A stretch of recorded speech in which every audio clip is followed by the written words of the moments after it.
में राष्ट्रपति शासन लागू है। आप सभी को पता है कि मणिपुर में लगातार हिंसात्मक घटनाएं देखने सुनने को मिल रही है। मणिपुर जैसा राज्य पिछले कई सालों से हिंसा के चपेट में है, लेकिन जो प्रधानमंत्री रूस यूक्रेन का युद्ध रुकवा देते हैं, वो अपने ही देश में मणिपुर के अंदर युद्ध नहीं रुकवा पा रहे। माफ कीजिएगा, हिंसा नहीं रुकवा पा रहे।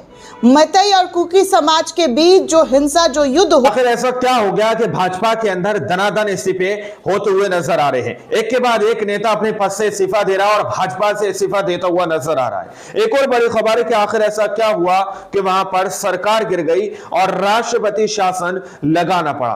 तस्वीर और खबर सामने निकल कर आ चुकी है। गोदी मीडिया तो इस खबर को छुपाता हुआ नजर आ रहा है। हमारे साथ वरिष्ठ पत्रकार मौजूद है, आप उनकी इस रिपोर्ट को देखिए। मणिपुर में राष्ट्रपति शासन लागू है। आप सभी को पता है कि मणिपुर में लगातार हिंसात्मक घटनाएं देखने सुनने को मिल रही है। मणिपुर जैसा राज्य पिछले कई सालों से हिंसा के चपेट में है, लेकिन जो प्रधानमंत्री रूस यूक्रेन का युद्ध रुकवा देते हैं, वो अपने ही देश में मणिपुर के अंदर युद्ध नहीं रुकवा पा रहे।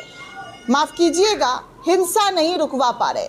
मैतई और कुकी समाज के बीच जो हिंसा, जो युद्ध हो रहा है, उसको वो रुकवा नहीं पा रहे। इनफैक्ट मणिपुर जा भी नहीं पा रहे। और जब जब विपक्ष ने उनसे सवाल पूछा, संसद भवन के अंदर चर्चा करने की मांग की, तब तब हमारे प्रधानमंत्री और भारतीय जनता पार्टी इस चर्चा से बचते हुए नजर आए, मणिपुर के बारे में बोलने से बचते हुए नजर आए।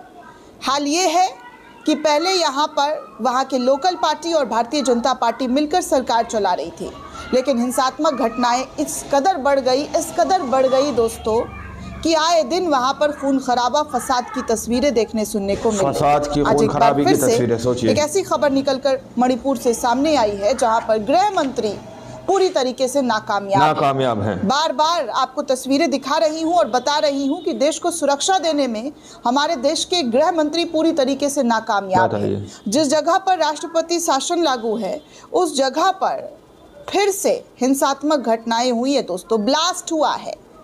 एक एक तस्वीर, एक एक खबर आपको दिखाऊंगी। साथ में आपको ये भी बताऊंगी कि भारतीय जनता पार्टी में बड़े लेवल पर इस्तीफा कैसे गिर रहा है और दिल्ली की मुख्यमंत्री आए दिन अपने बयानबाजी को लेकर क्यों ट्रोल हो रही है विपक्ष के निशाने पर। एक एक खबर कर आपको तसल्ली से बताऊंगी, लेकिन सबसे पहले मणिपुर की स्थिति पर एक बार फिर से चर्चा करना चाहूँगी कि मणिपुर पिछले 2.5 साल से हिंसात्मक घटनाओं का चपेट रहा है। यहाँ पर लोग जो है अपने घरों से पलायन कर चुके हैं। ऐसा लगा एक बार कि शायद राष्ट्रपति शासन लागू होने के बाद सब कुछ ठीक हो जाएगा, लेकिन सब कुछ ठीक यहाँ पर दिखाई नहीं दिया जा रहा है। मणिपुर में दोस्तों कल की है निकल कर सामने आ रही है कि मणिपुर में 3 घंटे में 2 आईईडी ब्लास्ट हुए, 2 लोग घायल हो गए हैं। कुकी उग्रवादियों पर ब्लास्ट का शक जो है जताया जा रहा है। सरकार ने एनआईए को जांच सौंप दी है। अब आप सोच लीजिए कि हमारे गृह मंत्री के होते हुए, मजबूत नेतृत्व के होते हुए, ये सब कुछ उनके नाक के नीचे हो रहा है, आंख के सामने हो रहा है। और प्रधानमंत्री, गृह मंत्री और बीजेपी क्या कर रही है? तो चुनाव में व्यस्त है। तैयारी चल रही है चुनाव की। चुनाव किसी भी तरीके से जीतना है। पश्चिम बंगाल में, असम में, जहाँ पर चुनाव होने वाला है, उसको लेकर पूरी तैयारी है। लेकिन मणिपुर में जो हो रहा है वो बेहद दुखद है। देखकर ऐसा लग रहा है खूबसूरत सा राज्य किस तरीके से फसाद के चक्कर में पड़ा हुआ है। वहाँ का हिंसा खत्म ही नहीं हो रहा है। वहाँ पर जिस तरीके से हिंसात्मक घटनाएं हो रही हैं, ब्लास्ट हो रहा है, लोगों पर हमला हो रहा है, वो खत्म होने का नाम ही नहीं लिया जा रहा है। मणिपुर सरकार ने बिशनपुर जिले में लगातार 2 धमाके की घटना की जांच राष्ट्रीय जांच एजेंसी को सौंप दी है। सोमवार को हुए इन नए ब्लास्ट में एक महिला समेत 2 लोगों के घायल होने की खबर आई है। ये धमाका स्थानीय स्तर पर बनाए गए इम्प्रोवाइज्ड एक्सप्लोसिव डिवाइस से किया गया, यानी कि आईईडी से किया गया है। घटना में शामिल दोषियों को पकड़ने के लिए मंगलवार को लगातार दूसरे दिन भी आसपास के इलाकों में तलाशी अभियान जारी है। सोमवार को फुकचाओ इकाई पुलिस स्टेशन की अगर बात करूं तो उस इलाके के नगांव कौन गांव में 5:45 पर एक खाली पड़े घर में आईईडी ब्लास्ट हुआ था मई 2023 में मणिपुर में जातीय हिंसा शुरू हुआ था।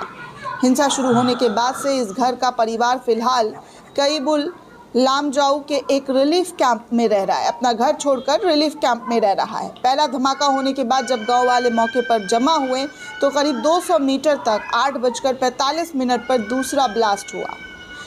इस हमले के पीछे कुकी उग्रवादियों का हाथ जो है जांच में पहली जो देखी गई है उसमें बताया जा रहा है कि कुकी उग्रवादियों का हाथ हो सकता है।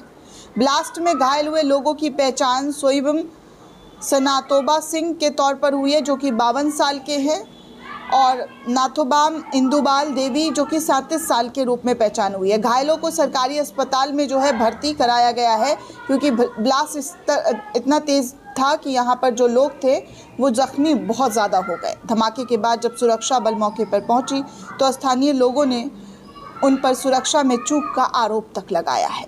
लोगों ने इलाके में बने अस्थायी सुरक्षा बंकर को भी तोड़ दिए। कई मैतेई संगठनों ने तो सोमवार की रात 12 बजे से पूरे राज्य में 24 घंटे बंद करने का ऐलान कर दिया।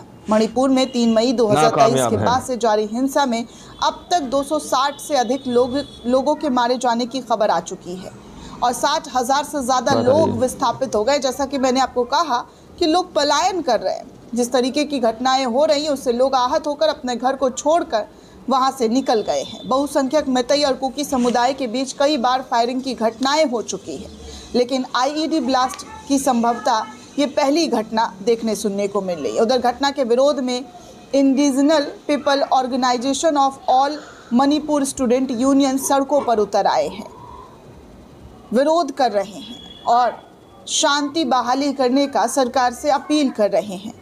ना शांति आ रही है और ना ही सियासी समाधान निकल रहा है। मणिपुर में शांति लाने के लिए बीते 31 मई से गृह मंत्रालय, राज्यपाल और सेना अपने अपने स्तर पर कोशिश करते हुए नजर आए, लेकिन उनकी कोशिश लगातार नाकाम रही। शांति ना आ रही है और ना ही राजनीतिक समाधान किसी भी तरीके से यहाँ पर निकल रहा है। राज्य में पिछले 2.5 साल से सैन्य अभियान से जुड़े एक अधिकारी ने नाम ना छापने की शर्त पर दैनिक भास्कर को बताया है कि मणिपुर में सेना अपना काम कर रही है। हथियारों की बरामदगी, संगठनों से बातचीत, सुरक्षा और पुनर्वास सभी पहलुओं पर एक साथ काम जारी है, लेकिन अभी राज्य में एक पूर्ण सरकार के गठन की जरूरत है। आपको बता दूं दोस्तों कि गृह मंत्रालय लगातार मैतेई और कुकी नेताओं से बातचीत कर रहा है। पीड़ितों को न्याय के लिए इंडिपेंडेंट पीपल ट्रिब्यूनल बनाया गया है। राजनीतिक बातचीत के तहत यूएनएल उग्रवादी समूह के साथ शांति समझौता भी किया गया। इन सभी का मकसद जातीय विभाजन को खत्म करना है।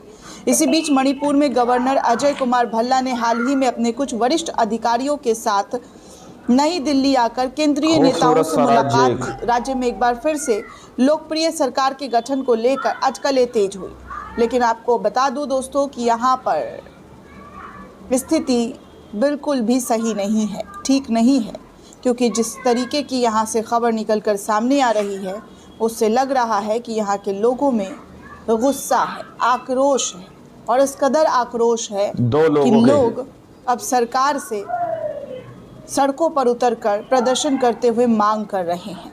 वहीं दूसरी तरफ भारतीय जनता पार्टी को गुजरात में बड़ा झटका लगा है।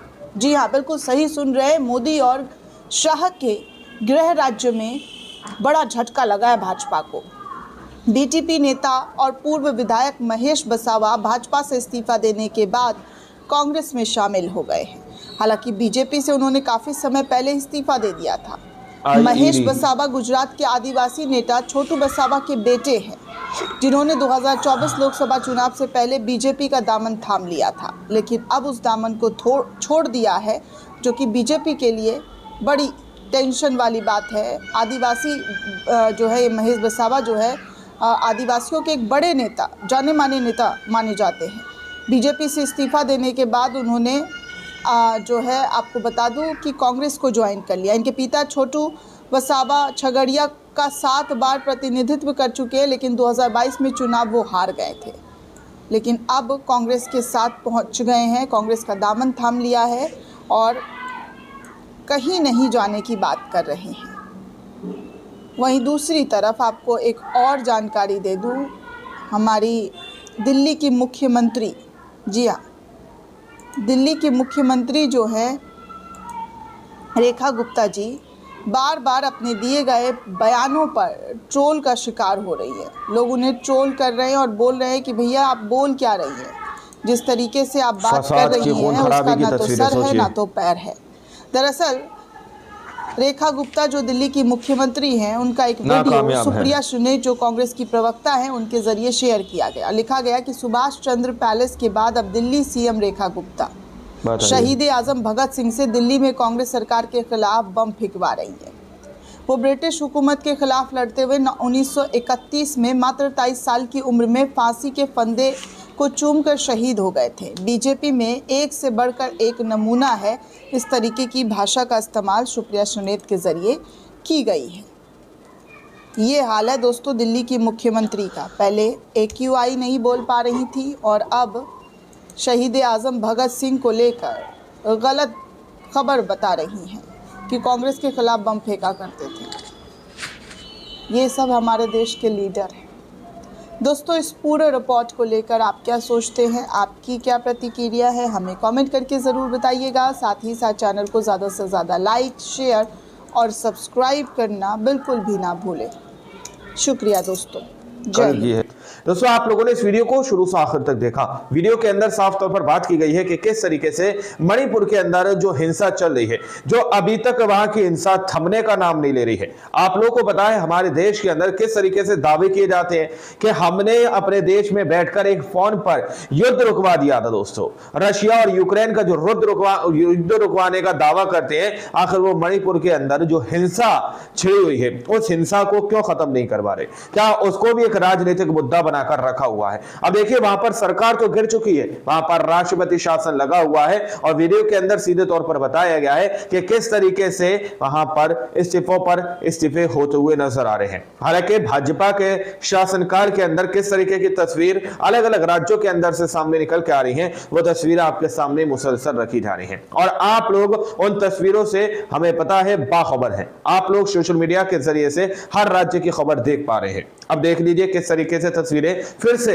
वहां से मणिपुर के अंदर से सामने निकल कर आई हैं कि एक खाली घर के अंदर ब्लास्ट होता है। दोस्तों फिर से मणिपुर को उछालने की शायद।